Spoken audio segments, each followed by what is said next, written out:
What's up guys, Houndish here, and today we're jumping back into Destiny 2 with some news updates. And we do have some new content this week, so we're going to touch on the Hawkmoon, getting extra random rolls, access to the new exotic ship, and Bungie do respond to some Triumph and Quest bugs. But also, they talk a little bit about Season 13, extra changes on the way. Joe Blackburn confirms that they will have a state of the game for 2021, hopefully coming next season. We'll discuss the Season 13 icon, what some of that stuff could mean, as well as possible updates to the tower in future, and a few other things in the video, guys. So, as always, I hope you do enjoy this one, but without further delay, let's get into it.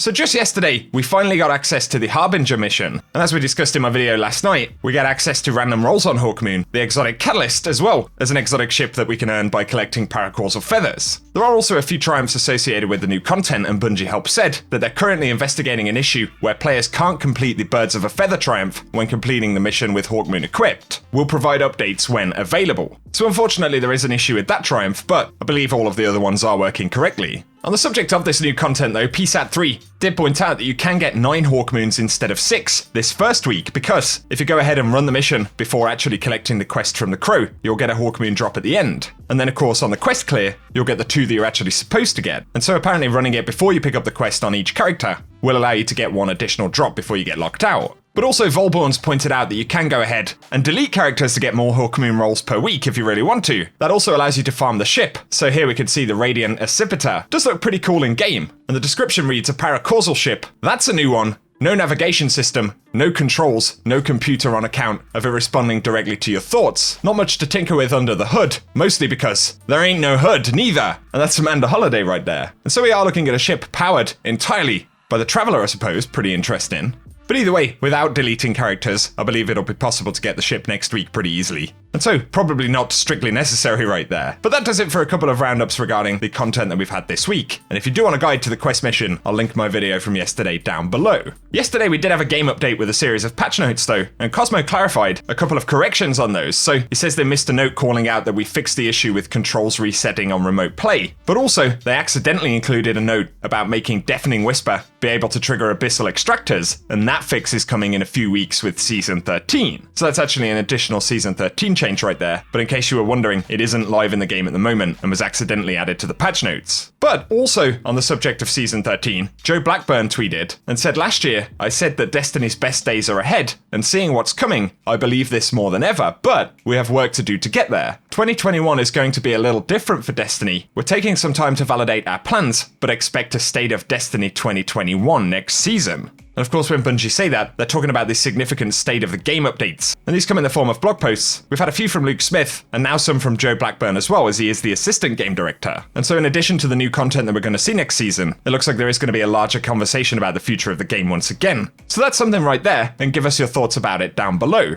Just a few days ago, DMG had said that separate to the stuff they spoke about in last week's TWAB, the team is in active discussions on PvP, but won't have plans to talk about this week, and we will share more info in the future. So in terms of the wider conversation about the Crucible, it looks quite possible that that could factor in to this kind of state of the game update. So give us your thoughts about all of those conversations. What are the kind of standout issues in Destiny right now? We'll talk more about that in just a moment as well, but on the subject of Crucible, interestingly, for Season 13, Bungie had said that they'll be bringing brand new Trials armor as the kind of armor pursuit for the season. So just in case you forgot about that, it will be something to look forward to next season for Trials. But also, he said on the subject of players asking about the return of momentum control, he points out that from August last year they said in the TWAB that momentum control and Scorched are to return from the Destiny content vault at some time during Year 4. But he had stay tuned, so we don't know if we'll get any in Season 13, or if it's stuff that's going to come a little bit further down the line. But also on the subject of Season 13, Bungie did announce changes to tokens for the Crucible, and we got a kind of overlay in-game the other day for that. Players have asked for clarification as to whether that includes Vanguard tokens,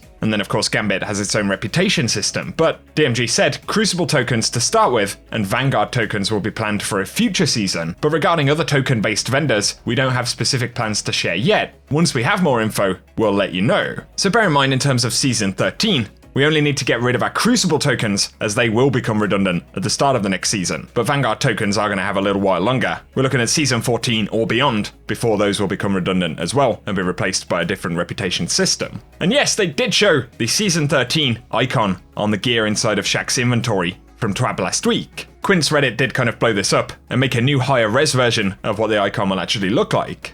We have seen similar icons in the past in Destiny. There's been some speculation also as to what it could be. I don't particularly have any suggestions myself right now, but give us your thoughts down below. Once again, however, Jinsa did share that according to the database at least, spoiler alert, but Season 14 will be known as Season of the Chosen, according to Jinsa. So that's interesting, and we know there's a likely ongoing story with the Crow, who's coming back to the tower, but also a further focus on Zavala and Osiris looks set to be a thing based on that cinematic piece that we saw. And then it just remains for us to see what the actual new content is going to be for Season 13 as well. So far, Bungie have started to prep us up on more of the technical stuff. We know about the reintroduction of 3 D1 weapons into the Nightfall, including Adept versions that we'll be seeing. And then we're getting new playlist weapons and reissues of D2 weapons, some of the ones that will be available in the old dungeons. There has been some negative feedback since a lot of those items just went on sunset at the start of this season. So I totally get the frustration around sunsetting for a lot of the community. And at the moment, one of the ways that Bungie could improve that in the short term is to have lots of actual good weapons introduced in Season 13. But especially given how the community have been responding over the past couple of weeks once again,